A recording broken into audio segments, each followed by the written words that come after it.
Karibuni sana KingoFarm. Sasa leo hii ninataka tupunguze gharama za chakula. Kama mnavyojua, kwenye ufugaji eneo ambalo linatumia gharama nyingi ni chakula. Chakula kinatumia zaidi ya 70%.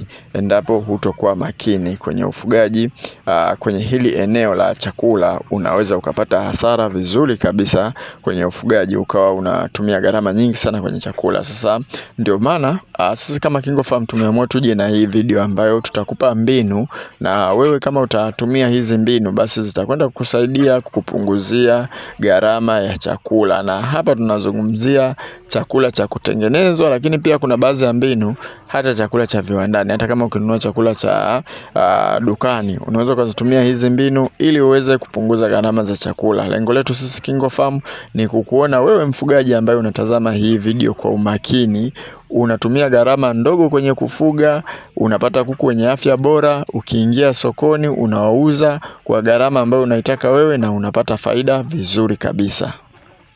Mbinu ya kwanza ni kutumia malighafi za ndani za gharama nafuu. Kwa mfano, unaweza ukanunua mahindi kile kipindi msimu upo chini au ukalima, lakini pia kuna pumba za mahindi na zenyewe ni gharama nafuu kabisa. Kuna pumba ya dagaa hii hapa unaweza ukaitumia, lakini pia tunaweza tukatumia uduvi huu hapa.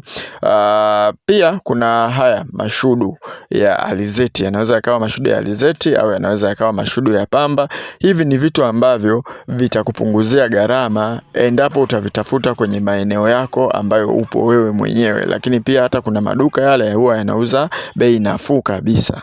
Hata kama utatengeneza chakula katika eneo ambalo pia lina gharama kubwa, pale ambapo unakuwa unatengeneza chakula ni hapa kwenye chanzo cha protini. Kwa mfano, nikuulize tu wewe mwenyewe hapo unayetazama hii video, protini sokoni ukienda kuulizia huaga inakuwa bei gani? Sisi huku kwetu kilo moja ni shilingi 4,000. Shilingi 4,000 ni gharama kubwa sana. Kwa hiyo kitu ambacho ninataka niseme, unapopunguza gharama za chakula kwa kutengeneza chakula wewe mwenyewe, unapaswa au ninakushauri pia kwenye huu upande wa protini inatakiwa uangalie chanzo ambacho hakitumii gharama kubwa sana. Kwa mfano, sisi kanuni zetu ambazo zipo kwenye vitabu vyetu tumelizingatia pia hili.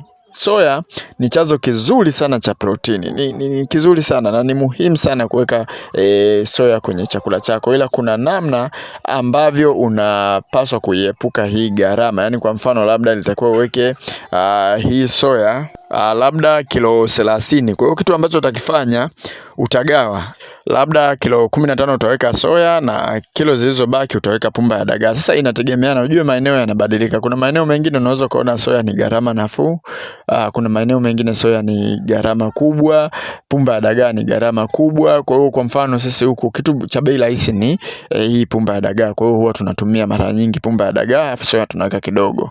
Lakini kitu cha kutambua, soya ndio ni kitu ambacho kina protini kwa wingi. Kwa hiyo uduvi na pumba ya dagaa vinaweza vikawa vinafuatia hapo. Hakikisha hivi vitu unavianika vizuri kabisa ili uweze kuvitumia. Kwa hiyo hili eneo la protini ni muhimu sana kutumia akili nyingi sana pale ambapo unakuwa unapunguza gharama za chakula. Usitumie chanzo cha protini kwa wingi kile ambacho kinakuwa kina gharama kubwa, utajikuta unatumia gharama zile zile za dukani. Mbinu nyingine ambayo ni rahisi, ukishatengeneza chakula chako pia unaongeza majani yenye viinilishe. Hili somo nimelifundisha vizuri sana jana. Kwa mfano hapo, hayo majani ambayo unayaona hapa, haya ni majani ya mlonge. Kuna majani kama vile ya mlonge, majani ya mpapai, ni majani ambayo unaweza ukatumia mbadala.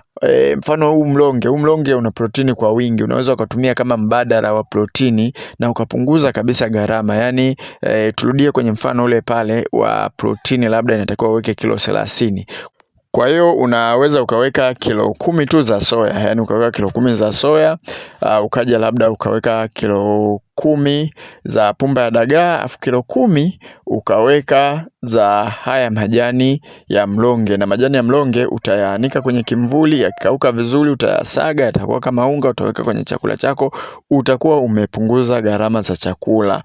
Hii gharama sisi tulipunguza kwenye wale wanaofuga kuku wa kienyeji. Tulitumia mbinu kama hii hapa kwenye ile kanuni, wakati tunaiandika tuliweka hivyo. Ukitaka hichi kitabu cha ufugaji bora wa kuku wa kienyeji tunavyo vingi. Kila kitabu ni shilingi 10,000 na ni soft copy, tunakutumia kwa njia ya WhatsApp. Kwa hiyo kama unahitaji vitabu vyetu, tupigie namba ya simu hiyo hapo au tutafute WhatsApp ili tuwasiliane ili upate hivi vitabu vikiwa katika mfumo wa soft copy. Na nikusisitize, unapokuwa unataka kuongeza haya majani, usije ukaweka mengi zaidi yakaathiri, yakaharibu kanuni.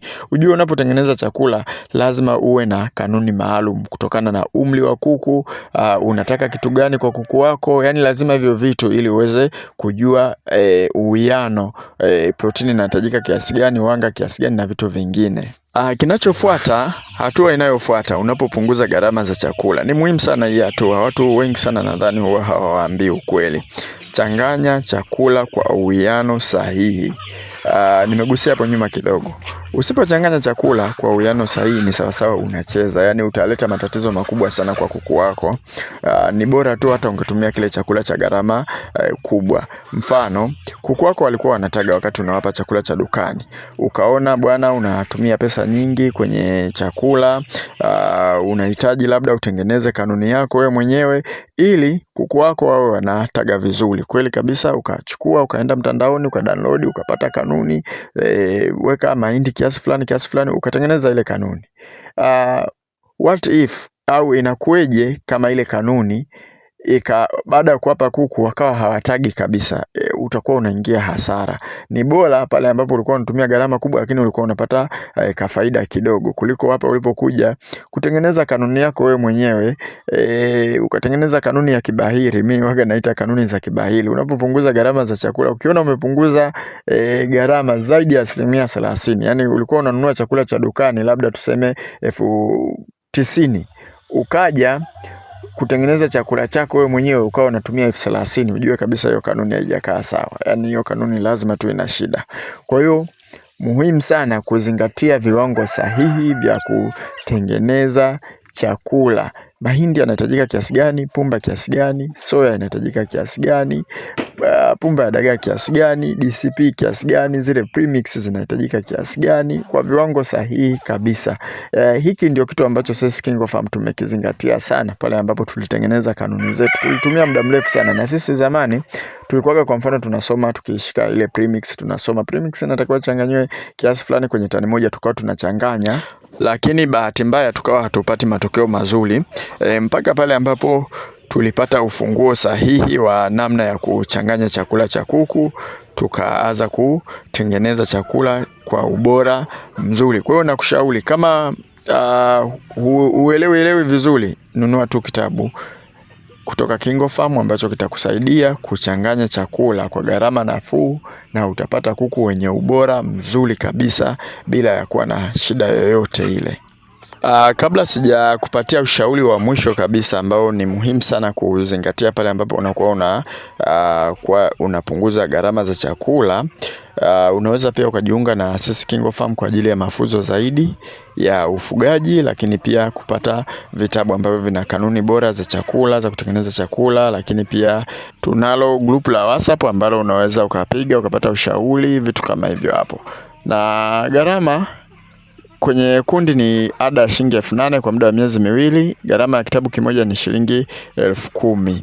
Na mwisho kabisa nataka nikushauri, ukitaka kupunguza gharama za chakula, kuna muda pumba waga zinakuwa bei kubwa sana. Kuna muda mahindi waga yanakuwa bei kubwa sana. Kuna muda mashudu yanakuwa bei kubwa sana. Kwa hiyo nakushauri nunua kile kipindi cha msimu, kama wanavuna kile cha mavuno, kile bei zinakuwa chini, itakusaidia. Na kama unahitaji incubator kama hiyo ambayo unaiona hapo, tupigie simu, utaipata sehemu yoyote ile. Tunasafirisha mahali popote pale ambapo upo. Zinauzwa kwa gharama nafuu na zina ufanisi mkubwa sana wa kufanya kazi.